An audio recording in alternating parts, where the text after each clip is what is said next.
Sou João, da Defensoria Pública. Eu vou colocar perguntas para vocês comentarem. Dois pontos principais aqui. Um, assim, foram trazendo alguns aspectos referentes à questão da educação, ao lugar da escola. Aqui, na realidade nossa da capital, a gente tem uma imposição muito forte pelo Poder Judiciário dos adolescentes que cumprem medidas socioeducativas estarem nas escolas. Então, isso é um ponto bem intenso, bem presente nos PIAs. Acaba sendo um ponto até de não escolha, uma imposição. Está na escola, com uma lógica trazida pelos juízes. Uma pessoa em particular, que coloca isso de maneira muito forte, de que a escola ela é o caminho do sucesso, é o caminho de você chegar a algum lugar. Inclusive, os próprios juízes chegaram aonde chegaram por meio dos estudos, por meio das escolas. Então, isso é uma regra válida para todos. A meritocracia. E aí isso aparece de maneira bem forte, e a própria prefeitura, pelo menos na gestão anterior, não vou mencionar a atual, mas na gestão anterior isso apareceu de maneira muito clara, a gente chegou a debater aqui, inclusive, essa compra dessa lógica na imposição da escola pelos serviços de execução. Isso vinha aqui em São Paulo, os serviços de medidas socioeducativas são prestados por ONGs, então a prefeitura impunha que as ONGs também comprassem essa lógica. Então, eu ia pedir para ser comentado um pouco esse aspecto. Um outro ponto interessante que me fez trazer uma outra pergunta é sobre os benefícios do estigma, do diagnóstico, né? Isso foi uma coisa que foi colocada. Aqui a gente vê muito também nas medidas socioeducativas, muitas vezes os profissionais dos serviços de medidas são os únicos que estão ali no território mais aguerridos, lutando pelos direitos daquele adolescente, discutindo desde da vaga na escola ao enfrentamento da violência policial. Só que a gente vê também, muitas vezes, medidas socioeducativas que já poderiam estar extintas, não deveriam nem existir, porque o adolescente foi forjado, enfim, acabam sendo mantidas porque o serviço olha e fala, putz, e agora? Se eu saio de cena, a coisa tem um retrocesso. Então, se eu fico em cena, e aí, por outro lado, você tem a manutenção do estigma para uma garantia de direitos, porque aquele adolescente permanece o tempo inteiro como OLA, né? Então, é uma questão que atravessa o nosso cotidiano, então ia trazer para comentários.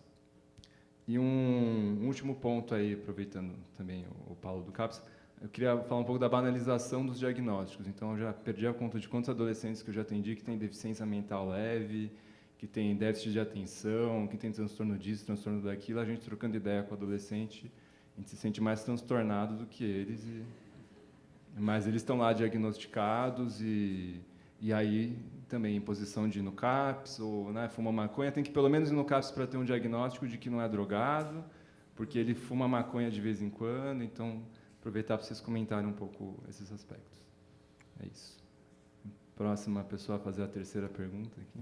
Eita, posso primeiro? A quarta, já fiz 5, 15. Tá vendo?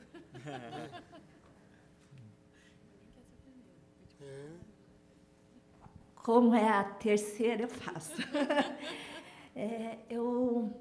Eu me senti muito provocada com as falas, e eu estou nesse momento de ver e reparar. Reparar no sentido amplo da palavra reparar. É uma das coisas que me incomoda muito e causa muita angústia, acho que para os profissionais aqui também, é que existe um sistema de transinstitucionalização. O adolescente ele não consegue sair disso. Então, eu fico com a imagem, as imagens são muito fortes, né?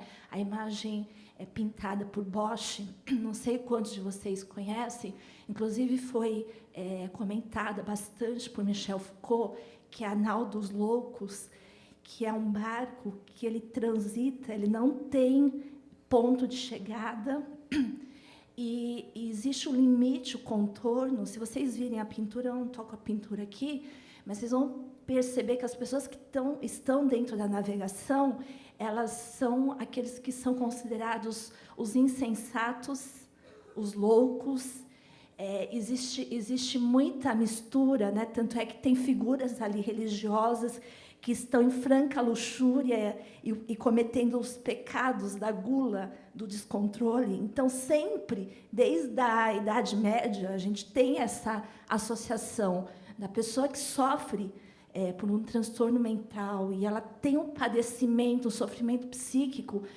com a questão da moral, do controle, de precisarem por medida socioeducativa. Então, a gente tem essa miscelânea. E aí, a minha provocação, né, para a mesa, eu queria entender como é que a gente começa a desconstruir esse sistema de institucionalização e como é que a gente faz com que esse barco ele seja recebido, né? A gente tem municípios que encaminham literalmente os adolescentes para outros municípios para nunca mais voltarem. E nós temos adolescentes em situação de rua já há 10 anos que eles não podem voltar mais para os seus municípios. A rede se articula, a rede, eu digo, saúde, assistência, educação, justiça, para que ele não volte mais. Então, ele vira um desterrado, né? E a família também, né? Então, quando a gente pensa na população de crianças e adolescentes, a gente está falando também da família.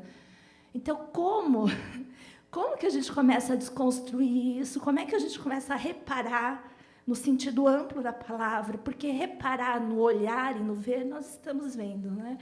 Agora, como reparar, como desconstruir uma lógica que é tão maior, que envolve, inclusive, o desafio de acabar com preconceito e estigma, que envolve a adolescência, somada à saúde mental, né?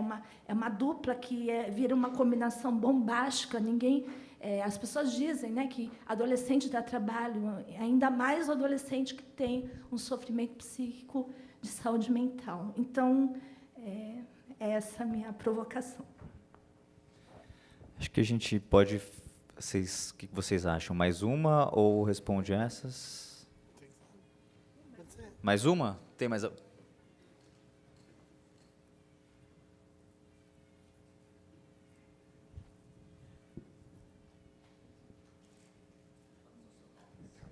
Bom dia, eu sou o Aleixo, sou terapeuta ocupacional do CAPES e IJC. É só uma provocação que acho que está um pouco associada a isso. Alguns meninos que chegam da Fundação Casa para a gente, eles chegam já com uma determinação judicial do tipo 24 horas para laudo psiquiátrico, sendo que... já aconteceu, por exemplo, um episódio que veio uma moça do sistema dizendo: vocês têm que entregar, porque se não entregar até 7 horas da noite, eu vou preso e vocês vão presos também, né? Então, como é que lida com isso, né? De laudo psiquiátrico em 24 horas. A sensação de laudo já existe em 24 horas, né? 24 horas. Fast. Quer tu primeiro? Bom, eu vou começar dizendo que foi um prazer ouvir você, né, Paulo? Porque eu acho que é nesses enfrentamentos mesmo que a gente vai fazendo, cavando, né, com a unha, né, na terra árida, que a gente vai tentando semear alguma coisa, né? Acho que ver a sua força, a sua alegria, né, nessa construção é comovente, no sentido de que move junto, né? Então, acho que esse é um elemento, né, para a gente pensar, né? A questão da escola, né? Então, está colocando aqui, né, o lugar da escola como um caminho do sucesso, a meritocracia, alguém gritou lá do fundo, né? Meritocracia, né? E é tão difícil porque a gente é educado nessa estrutura, né? Então, todos nós aprendemos a pensar de forma meritocrática, né? Então, e quando passa no vestibular, então, nossa, né? Não sei quantos candidatos eu passei, eu sou demais, né? Então, a gente tem um pouco essa ideia de que somos vencedores, e porque somos vencedores, aqueles que se esforçarem também vencerão, né? E como eu cresci numa época em que a Xuxa era apresentadora de programa de televisão, eu acho que a gente tinha que processar ela coletivamente, né? Porque ela ensinava isso todos os dias de manhã no programa dela, né? Tudo que eu quiser. Como assim, tudo que eu quiser? O cara lá de cima vai me dar. É uma frase muito violenta, né? A gente ri, mas é muito violenta para quem não tem, né? E aí, depois que ela cantava isso, ela põe aquela mesa cheia de coisas, escolhia uma pessoa, né? Que depois de dizer tudo o que eu quiser, todo mundo lá querendo aquele café, né? Aí ela dizia, escolha uma pessoa, escolhe uma coisa, a pessoa comia uma uva, ela guardava aquilo tudo e eu ficava assim, né? E as outras crianças que vieram também querem comer como assim, né? E a gente vai aprendendo que é isso, aquele que merece vai ganhar uma uvinha sensualizada, né, pela Xuxa, e os outros todos, quem sabe se um dia vencerem, também conseguirão, né? E é como se isso fosse o motor da tentativa, né? Como ele conseguiu. Eu até brinquei aqui, né, com o dono de uma rede de televisão que foi camelô, então todo camelô que quiser vai ter uma concessão pública, né, no nosso país para ter uma rede de televisão ao seu dispor. A gente sabe que não é tão simples assim. Mas isso, por exemplo, eu ouvia, não sei se vocês ouviam isso, mas eu ouvia quando era criança. Nossa, era um camelô de sucesso, né? Venceu e hoje é dono de uma rede de televisão. Então, aquele que quiser também terá essas oportunidades. Então, acho que bater na meritocracia é um grande processo. O último processo eleitoral mesmo tinha um candidato que dizia: vamos instaurar a meritocracia no país, né? E é aterrorizador pensar nisso, né? Porque a gente acredita, de fato, que, né, se nós estamos aqui hoje, nesta segunda-feira de manhã, eu, como palestrante, junto com o Paulo, vocês assistindo, é porque nós merecemos isso. E aqueles que um dia quiserem ter a oportunidade de, numa segunda-feira de manhã, ter a agenda disponível para estar aqui, terão que merecer este lugar, né? Apesar de ter muitas cadeiras vazias, né, no auditório, que significa que a gente poderia acolher mais gente do que aquelas que efetivamente têm disposição de tempo, de espaço, de acesso à informação de que esse debate está acontecendo, de locomoção, né, para que possam estar aqui. Então, acho que bater na meritocracia é difícil. A primeira vez que alguém questionou meritocracia comigo, deu um nó na minha cabeça. Eu falei, calma, deixa eu entender, né? Porque a vida inteira eu tinha sido educada para me esforçar, para vencer, porque, né, para ter o meu lugar ao sol, para ser alguém na vida, que a gente conversava, né, para ser alguém, né? O que você vai ser, né? Vou ser muitas coisas e não vou ser outras que não dependem só de mim, né? Agora, isso de obrigar a ir para a escola, que é uma coisa que a gente precisa pensar em vários aspectos, né? Participei de um debate em Salvador essa semana, e aí havia duas mães ricas que estão praticando a desescolarização dos seus filhos. Então, é muito fácil. Ela diz assim, eu fico assim, se eu levo para babá, se eu levo comigo. E eu, assim, pensando, e a babá vai deixar o filho com quem quando você deixar o seu filho com ela, para que você possa desescolarizá-lo, né?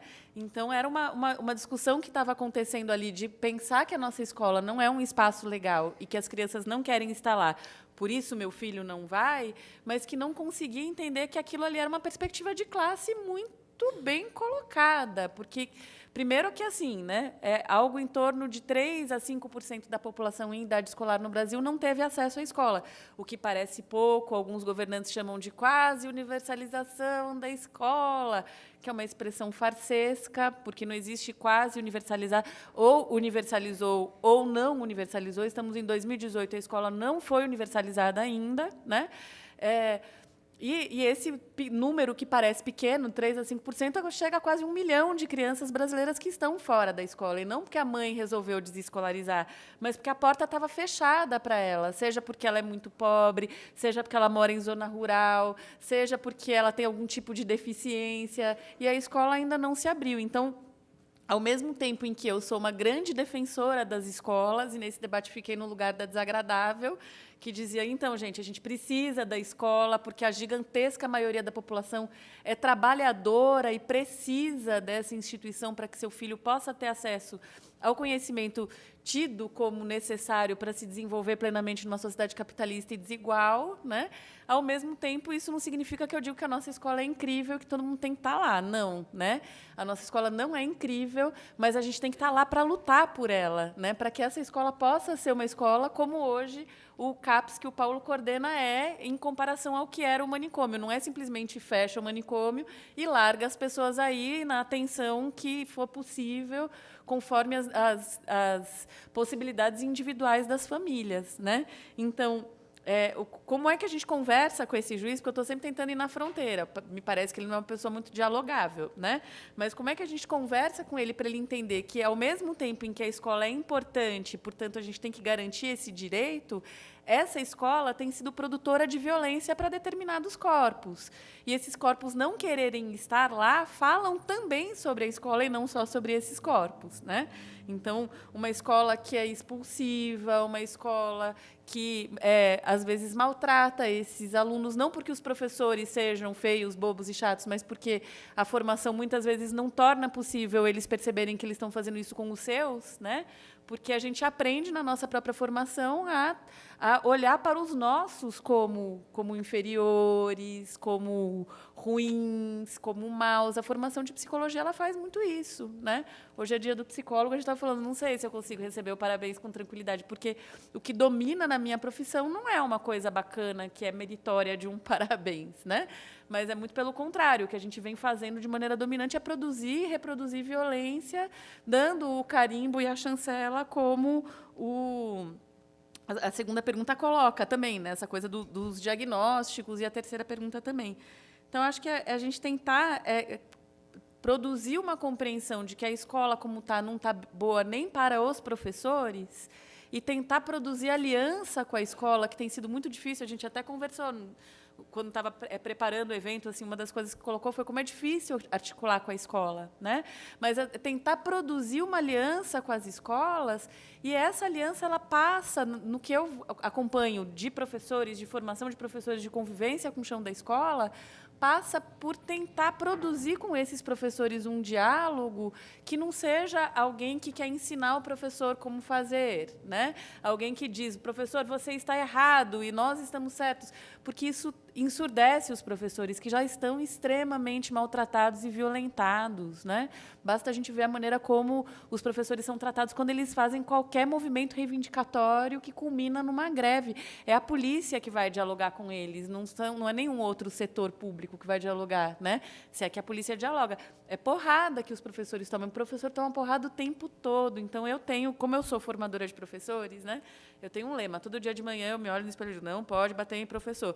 Aí eu vou dar aula e o professor diz, tem que reduzir a idade penal. E eu digo, não posso bater nele. Vamos lá, professor, né? Como é que a gente vai produzindo com esse professor uma estratégia de diálogo e compreensão de o que ele está falando? Já vivi essa situação, um professor homem negro dizendo, tem que reduzir. Eu falo assim, velho, né?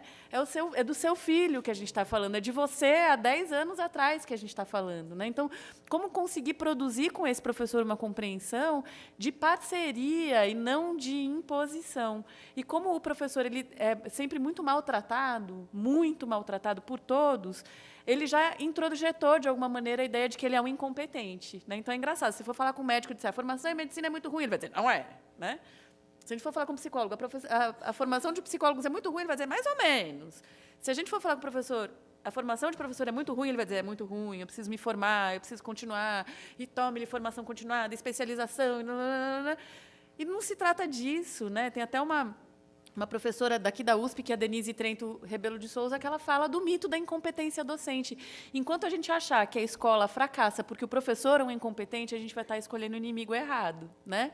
Agora, como produzir, já que é compulsório, o menino vai algemado para a escola, tem que ir, o professor não quer ele lá, né? Ai, gente, meu óculos, eu vou pôr porque eu quero enxergar vocês. Ai, olha, que sonho, veio até com caixinha. Minha mãe. Maravilhosa, né? Eu já estava pensando como é que eu faço. Oi, gente. Mas, assim, já que é compulsório, tem que estar lá.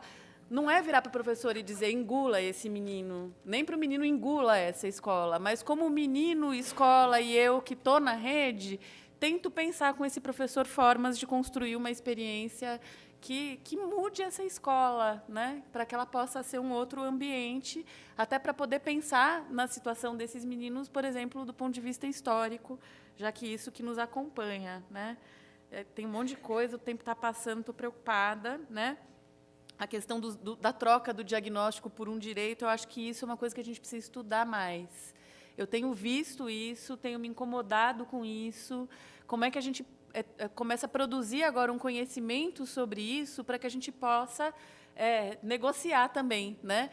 Com o diagnosticado, com o estigmatizado, nos territórios onde a gente atua, o lugar que esses diagnósticos e esses estigmas têm ocupado e o lugar que a gente tem sido convocado a ocupar na medida em que parece que esse diagnóstico que vai ser a porta de acesso e a garantia de direitos, quando, na verdade, os direitos deveriam ser universalizados, né? Por exemplo, o passe livre foi uma luta que desapareceu, né? Mas, no dia que a gente tiver passe livre, nenhuma mãe vai precisar que o seu filho tenha um transtorno mental para que ele possa ir e vir, né?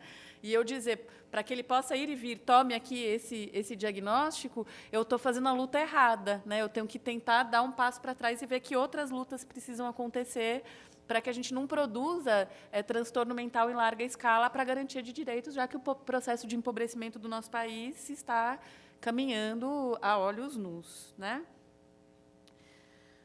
E eu fico tocada, assim, eu acho que só a luta coletiva, sozinho não vai, né? Sozinho não vai.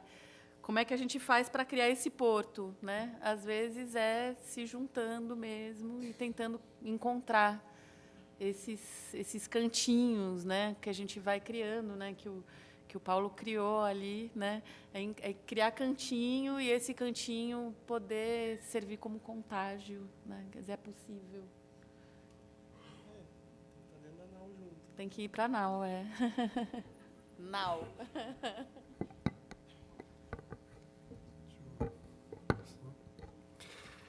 Então, da escola, né? Acho que estar na escola é um sufoco mesmo, né? E acho que, e não sei se é de hoje, né? Porque para todos, porque eu curtia muito ir para a escola, eu não gostava de estudar. Então, não sei se isso é novo, né? Eu acho que isso está. Eu acho que o que é novo é que a gente está tendo uma mudança, a gente tem tido uma mudança grande no adolescer, né, na nossa juventude, e a gente está tentando emplacar a mesma coisa que sempre foi, né? E aí eu fico pensando, estar na escola para quê? Né? Se você for pegar nessa lógica de ele é obrigado a estar porque você não consegue extinguir a medida do menino. E aí, putz, eu acho que o menino não precisa mais da medida, mas eu falo para ele para a escola e não vai, né? Eu acho isso muito louco. Eu trabalhei já com medidas socioeducativas. E, às vezes, a gente brigava, a gente botava pode botar no relatório? Não, vamos botar isso no relatório, vamos botar. Depois a gente ia lá bater boca com o juiz, porque é isso. Cara, você tá botando que para o Estado acabar com a medida do moleque, você quer que eu coloque ele para frequentar um lugar que o Estado está negligenciando, que é a educação. Então, assim, é uma lógica muito louca, muito perversa. E aí eu fico pensando que essa escola, como ela está, e a gente agir enquanto lei, enquanto ordem, né? Lei, ordem, negócio, não é assim que eles gostam, tem que estar lá para poder ser alguém. Sinceramente, né, isso daí já caiu, como já foi dito 10 mil vezes. Agora, a gente tem gente lá fragilizada também, que são os professores. E aí, uma coisa que a gente não pode perder de vista é o seguinte: ainda assim, a escola deveria ser o espaço fantástico, privilegiado de socialização da criança e do adolescente. Esse é o lugar no território que deveria ser o oásis para toda a desgraceira que a gente vem vivendo. Só que, lógico, pela própria ordem das coisas, né, a gente vive numa lógica capitalista que está, usando o termo técnico, né, está cagando e andando para a gente. E querem que a gente fique lá no território nas condições piores possíveis, né, sem conseguir fazer nada. Então, assim, é o mesmo Estado que larga o professor lá, é o que oferta isso enquanto educação. E aí a gente vai ter que se fortalecer de alguma forma. Eu acho interessante que, assim, no CAPS, por exemplo, a gente hoje tem muito menos encaminhamentos de escola do que tinha antes. E particularmente, eu acho que tem muito a ver com algumas estratégias de aproximação que a gente foi fazendo. Tem um negócio que chama laboratório de inclusão. Por quê? Porque tinha toda uma discussão sobre a inclusão das crianças na escola permanente. Blá, blá. Então, a gente abriu um espaço de interlocução e troca com os profissionais de educação. Que uma única coisa que é muito clara, não é a transposição da clínica do CAPS para dentro da escola, e sim uma troca entre profissionais no sentido de construção de estratégias de intervenção, de saídas coletivas e, às vezes, de acolhimento, de fato, desses profissionais que estão tudo lascados, né? E é interessante porque isso aí trabalha numa linha em que o fim da linha é devolver para esse cara a potência que é dele, que não é o serviço de saúde, não é a especialização em autismo que vai dar para o cara o saber pedagógico para lidar com aquela situação. Não é. Esse saber aquele cara já tem. Ele tem esse saber. Ele é formado nisso. Só que ele de fato, ele é destruído nessa sociedade ao ponto dele colocar em dúvida de si mesmo a capacidade de estar lá e trocar com o outro, né? E é muito curioso, porque assim, a gente tem esse espaço, mas ainda é um espaço esvaziado. Pensando que a gente tem mais de 80 escolas no território. É muito esvaziado. Por quê? Porque aí a gente tem várias ordens de estrutura que vão precarizando o processo. É diretor que não permite a saída do professor, é o coordenador da região que não quer que tenha perda em aula. E aí dane-se o profissional, dane-se o aluno, dane-se todo mundo no processo, né? E eu acredito muito que assim, a gente tem que... Todo mundo tem que se desencastelar, inclusive os profissionais da educação têm que se desencastelar das escolas, os profissionais da saúde têm que desencastelar dos CAPs, das UBS, para poder estar junto com os outros, né? Não é à toa que a gente tem, como um processo do território de aproximação, a gente tem um investimento louco em matriciamento. O que é matriciamento? É a troca e a construção conjunta com praticamente todas as unidades de estratégia de cuidado em saúde mental, que não vai valer só para a infância e adolescência. E aí, nesse caso, a escola, a gente precisa conversar sobre adolescência, a gente precisa conversar sobre criança e adolescente, a gente precisa conversar sobre território, a gente precisa conversar sobre isso, mais do que sobre as patologias. Porque as patologias, elas não nos ensinam a ensinar. As patologias nos ajudam, muitas vezes, a compreender que caminhos que talvez não sejam os melhores.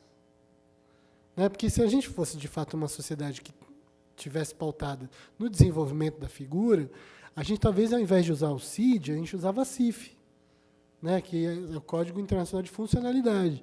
A gente mediria o que aquele cara é potente para poder fazer com que todo o conjunto da obra funcionasse em favor dele. Mas não, a gente faz pelo CID, né? Que é o Código Internacional de Doença. A gente diz a gente tenta fechar ao máximo tudo aquilo que pode ser que ele não funcione, né? E aí depois o camarada, no meio do processo, abandona tudo, no meio do processo, se desenvolveu, deu certo, tal, não sei o quê. Ainda a gente vem pela lógica e diz, aí foi uma curva que aconteceu, que não, né? Tem exceções. Porque a gente tende a condenar o cara àquilo que não rola. E aí eu acho que isso é muito louco, né? E daí os estigmas, o diagnóstico é fantástico para isso. Porque às vezes tem mãe que fala assim, eu preciso saber o que meu filho tem. E aí fica louco no CAPS, porque o CAPS não sai dando diagnóstico. E ela fala, não, mas eu preciso. Mas precisa para quê? Né? Precisa porque alguém lá está punhando na orelha, porque alguém está dizendo que se você trouxer o diagnóstico, eu consigo educar seu filho. Mentira! O diagnóstico não vai ensinar a educar. Né? Porque senão eu dava diagnóstico na escola. Não na unidade de saúde, se fosse algo que definisse ensinar alguma coisa. E aí é muito curioso quanto, às vezes, as figuras vão colando. Tinha um menino que a gente atendia lá no CAPS, que ele costumava justificar que, assim, ele super de boa, tal, ele chegava no ônibus e ele queria sentar, né? E ele brigava, porque ele falava, eu sou especial, né? Um tamanho de homem, assim, tá, enfim, não é assim que a coisa rola. E aí você vai pensando, né, o quanto que o que é ser especial, né? O ser especial vira uma forma de não ser na nossa sociedade. E vai colocando as pessoas numa condição de menos, né? Por vez de café com leite.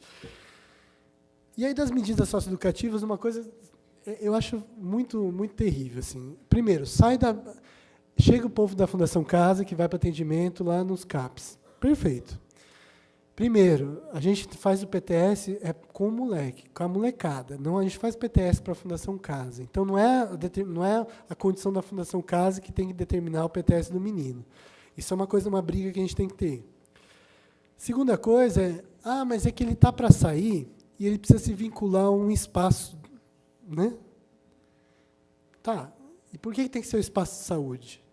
Por que tem que ser um espaço que aquele juiz identifica como um espaço psiquiátrico?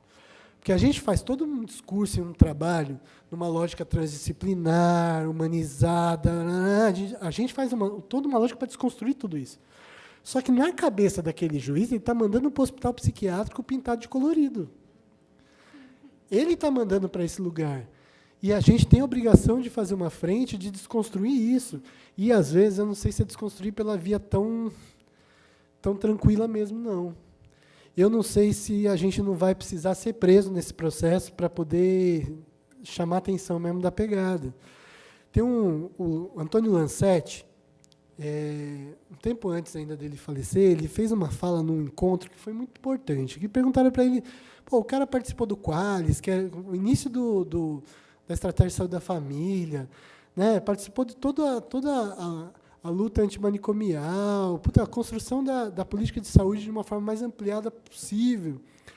E aí pergunta para ele como é que ele vê o momento atual, né? E ele dizia, isso não é nessa virada que a gente teve recente aí de zona na política. E ele falou que a gente tinha que construir a nossa saída seriam as novas clandestinidades. E eu fico pensando que é isso. Né? A nossa resistência tem que transcender os espaços institucionais. Tem que ocupar os espaços institucionais, mas tem que transcender os espaços institucionais. Porque assim, é um juiz que vai desaforado, vai mandar, vai dizer, não vai ouvir. Né? Quantas vezes eu já vi audiência que daí vai lá, vai até a equipe técnica tentando, vai junto para poder falar, o cara não está nem aí para ouvir. Os profissionais entram, saem sem falar nada. Né? E é muito maluco, porque são os profissionais que ouviram o cara, que tiveram contato de verdade. Porque o juiz em si ele tem um contato com o processo. O processo ele é seco, ele é frio. Né? Ao contrário do processo que a gente entende no dia a dia, né, que os processos são o que constrói, o processo dele lá é a parte mais fria. E aí eu fico pensando, esse moleque tem que sair indicado para a Casa de Cultura da região. Putz, mano, não tem casa de cultura nessa região. Então, ó, doutor juiz, vamos dar uma agitada aí, ó, porque está faltando espaços de lazer e cultura. Ó o que significa por que o moleque está aqui. Né? Por que será que o moleque volta para cá tantas vezes? Que está sobrando para ele nesse território do vivido aí?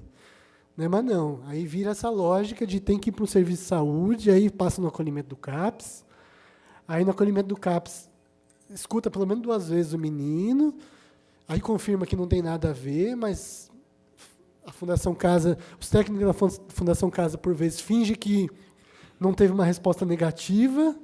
Então, ó, já está encaminhado para o CAPS, então dá para sair. Né? E aí a gente fica num amarradinho muito sacana e perverso, né? Como se isso fosse alguma solução, fosse de alguma ordem resolutiva para a vida do moleque. A gente já teve situações gritantes no CAPS. No CAPS eu já tive voz de prisão. Da escolta do moleque da Fundação Casa. Por quê? Porque ele falou que a gente não queria atender. Não, a gente não queria atender com um cara de 12 no meio da brinquedoteca do serviço. Não entra a polícia no atendimento. Não pode estar algemado. Mas não pode estar algemado por quê? Porque a gente não gosta? Não, porque que porra de contratualidade é essa que você estabelece com o outro, que esse outro está algemado, escoltado pela polícia e numa condição de subjugação? Você não tá, que patamar que a gente está construindo aí de relação? Né? Então não dá. E aí eu acho que a gente tem conquistas. Né? Hoje se tira a algema no portão da unidade. Né? É uma marca. É uma marca para quem traz, é uma marca para quem acessa, é uma marca para várias pessoas, mas ainda é uma marca. A gente precisa transformar isso numa lógica, né? Porque a gente ainda tem muita violação nesse sentido. E é lógico, e tem situações que até funcionam, quando a gente consegue, por exemplo, alinhar o PTS do moleque com aquele, como chama? Não é educador que chama da Fundação Casa, é o, sei lá, o agente. Você junta com o PTS do moleque com o dia de funcionamento daquele agente que é o que o moleque tem vínculo. Isso é fantástico. Isso é um princípio de tornar alguma coisa socioeducativa. Que é quando você tem relações que transformam os instrumentos que estão postos ali em alguma coisa produtiva. Agora, a Fundação Casa não é produtiva para ninguém no modelo que ele existe. Não é. Não adianta mudar o nome. Né? Continua sendo FEBEM, do mesmo jeito. E aí a gente precisa pensar isso. E essa NAU, né, que é a Fundação Casa, por exemplo, essa daí a gente precisa afundar. Essa afundar, a gente salva todo mundo que está dentro, mas afunda. Porque só tirar de dentro não adianta. Tirar de dentro da Fundação Casa é só abrir brecha para ter mais gente lá dentro. É a mesma lógica de internação para usuários de droga que o governo do Estado insiste em colocar. Que é uma internação que você vai rodiziando as pessoas e reduzindo o número de pessoas visíveis, e o cara vai ganhando status como se ele estivesse resolvendo a questão. E ele vai mantendo. Você fica 6 meses aqui, depois você sai, o outro vem, depois volta, depois vai e volta. E é a mesma coisa da Fundação Casa. Porque o que a gente precisa... e aí tem coisas que não adianta remendar, não adianta reconstruir, não adianta redesenhar, não adianta pintar a parede. É a mesma coisa que o hospital psiquiátrico. Não adianta botar uma piscina lá dentro e falar assim, agora o negócio está bom. Não dá. Não tem coisa que tem que acabar. Tem que acabar para a gente iniciar um novo ciclo. Tem coisa que tem que ter um rito de passagem. E o rito de passagem, às vezes, é a gente abandonar a carcaça velha para a gente poder usar a pele nova. E se a gente não fizer isso, às vezes a gente está fadado a reproduzir coisas, né? Usar mais tempo o sapato do que ele cabe no nosso pé. E aí isso é um problema. E aí eu fico pensando assim, quem que é o louco, né, nessa sociedade de hoje? Se não alguém que, né, pode estar em sofrimento, assim como tantos outros também estão, mas ele tem um diagnóstico moral, um diagnóstico que funciona quase que como um diagnóstico, um cabresto social, né, que faz com que esse só possa seguir esse percurso. E aí eu fico pensando que a gente, enquanto sociedade, a gente precisa se rebelar. E aí, quando foi dito, né, essa coisa do entremeado, né, que você falou um pouco desse entremeado das lutas, que na verdade deve acontecer, eu sinto muito isso se aproximando das periferias no sentido de poder fortalecer de fato, que não é um lutar por moradia, o outro por terra para plantar, o outro pela luta antimanicomial. Não, é a gente lutar pela dignidade do sujeito, seja ele qual for, onde estiver, em que momento for. Né? E aí, uma última coisa que eu acho que é interessante, situação de rua. Né? O quanto a gente, às vezes, ainda trabalha na lógica numa lógica também moral. Né? A gente tem que tirar as pessoas da rua. Né? O Maluf dizia isso, eu vou tirar todas as crianças da rua. Né? E a piada nessa história é que ele ia botar na calçada. Né? Porque é isso.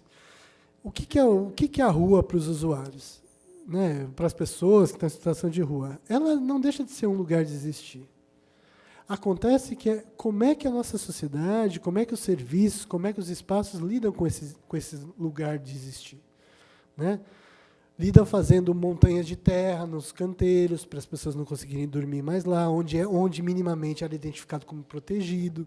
Lida queimando os pertences dos moradores em situação de rua. Lida reduzindo o número de camas em albergues, né? Lida não tratando os albergues, de certa forma, como espaços potentes de construção de vínculos, de construção de cuidado. Porque hoje a gente tem uma molecada, inclusive, que aí é algo a ser discutido, inclusive com a justiça. Porque, assim, a troco do uso do ECA como interesse próprio desse mundo adulto e muitas vezes de uma justificativa legal para algumas coisas, Você cata o moleque na rua e você tem que enfiar no SAICA. Ele tem que caber dentro do SAICA. SAICA é Serviço de Acolhimento Institucional. Que aqui em São Paulo é tudo sigla, né? E... Oi? Institucional para... Acolhimento Institucional... uma adolescente... SAICA. Muita sigla, gente. A gente mandando algumas coisas. E aí, de pensar isso, né? Que você pega... Aí você chega no SAICA, aquele menino não cabe lá dentro. E aí, logo, ele vai entrando no lugar do transtornado.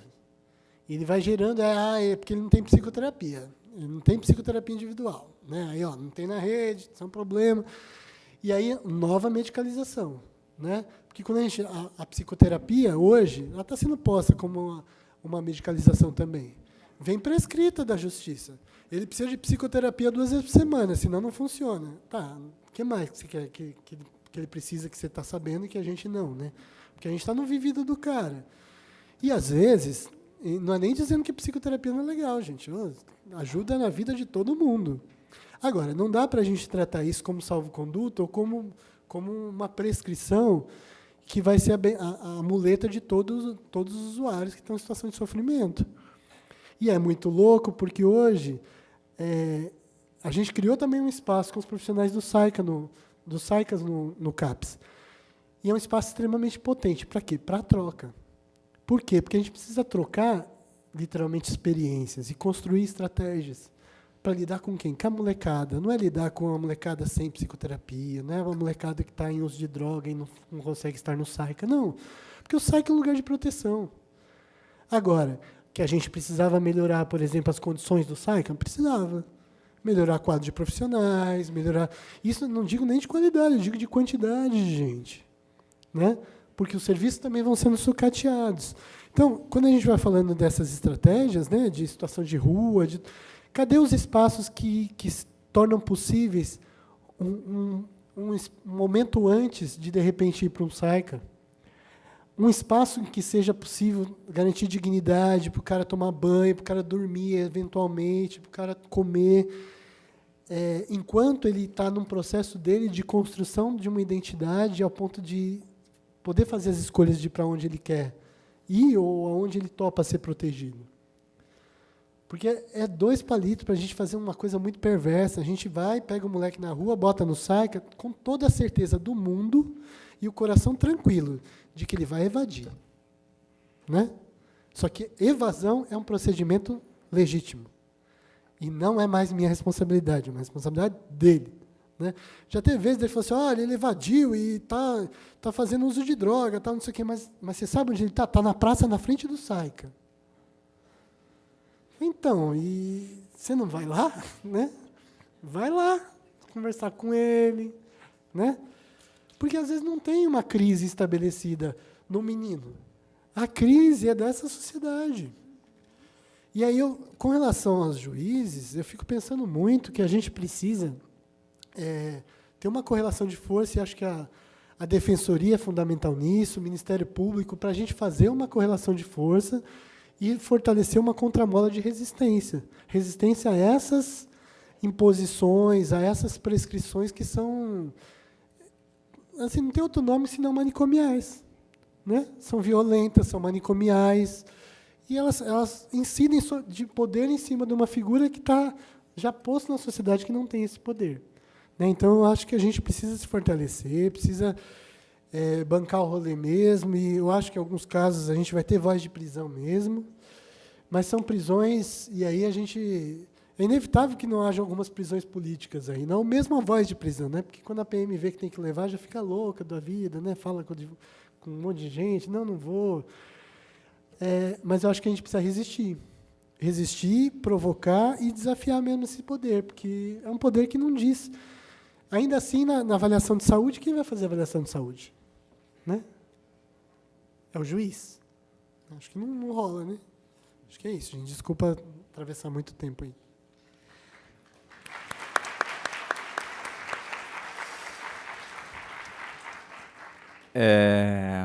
Eu queria, sinceramente, continuar muito esse debate, essa troca. Acho que, na medida que a gente vai progredindo e a gente vai soltando, isso cada vez mais enriquece, né? A gente cria esse ambiente. mas a gente está com esse tempo mais corrido. De qualquer forma, eu não posso deixar de enaltecer as falas de vocês, as provocações, a troca de experiências. Acho que o bom encontro é sempre aquele em que a gente vai sempre refletindo, fazendo aquela autocrítica e vai pensando nas formas de mudar as nossas próprias práticas, né? E eu acho que hoje foi um pouco disso, né? Vocês trouxeram muitos elementos para a gente aperfeiçoar a nossa autocrítica e pensar nas novas formas de enxergar, de reavaliar, de desconstruir, né? Olha como é engraçado, né? A gente estava falando um pouco de transcendência, né? E as falas trouxeram muito a ideia do controle dos corpos, seja pelo viés criminalizador dos jovens negros e pobres, seja pelo viés patologizante. Só que no viés criminalizador, a gente teve, historicamente, a construção de garantias e estratégias de defesa. Então, ainda que de uma forma tímida, existe a possibilidade de uma defesa, de recursos do adolescente ser ouvido, né? Existe uma garantia. No discurso patologizante, a gente tem como estratégia de defesa, na grande maioria dos casos, para convencimento do Poder Judiciário, a falta de um laudo médico. Então, a gente é o cachorro correndo atrás do próprio rabo. A gente é sempre refém do discurso médico, seja para, eventualmente, fazer o controle do corpo, seja para tentar, como estratégia de defesa, fugir desse controle, mas é sempre pelo discurso médico. É o nosso recurso. Então, como pensar nessas práticas alternativas, como fugir desse refúgio? E eu sempre lembro da cobertura da Hannah Arendt do julgamento de Eichmann, né, em que ela traz a ideia da banalidade do mal. E, às vezes, a gente pensa um pouco isso. Poxa, eu estou cumprindo um protocolo, eu estou cumprindo uma portaria, eu estou cumprindo uma decisão judicial. Mas, ao mesmo tempo, a autocrítica é importante porque o mal ele vem nessa perspectiva banal, muitas vezes. E o que a Hannah Arendt fala é que o que nos faz humanos, né? Nos faz humanos justamente a capacidade de pensar, de formular juízos e de fazer a crítica, né? Então, eu acho que, para encerrar e agradecer muito a participação de vocês, colocar também a Defensoria, né, nessa perspectiva de diálogo constante para a gente juntos irmos construindo essas alternativas. Acho que ele já quer falar só uma coisinha rápida, lógico. Desculpa, é que eu esqueci. Eu trouxe aqui um cartão postal que a gente fez do Fórum sobre Medicalização da Educação e da Sociedade. Ele é uma gracinha, uma arte do Frechete também. E atrás tem todos os nossos links, o site, o Face, o YouTube, Instagram, para quem quiser acompanhar um pouco o trabalho do Fórum. Eu acho que eu trouxe em quantidade, não sei se suficiente, daí não sei se distribui, se deixa aqui, quem tiver interesse pega, não sei o que é melhor. Tá, deixar aqui, então, quem tiver interesse pega. Desculpa. Imagina. Então, agradeço de novo a participação de vocês e convido a todos, então, para retornar aqui a 1h para a gente abrir a segunda mesa. Tá bom? Obrigado.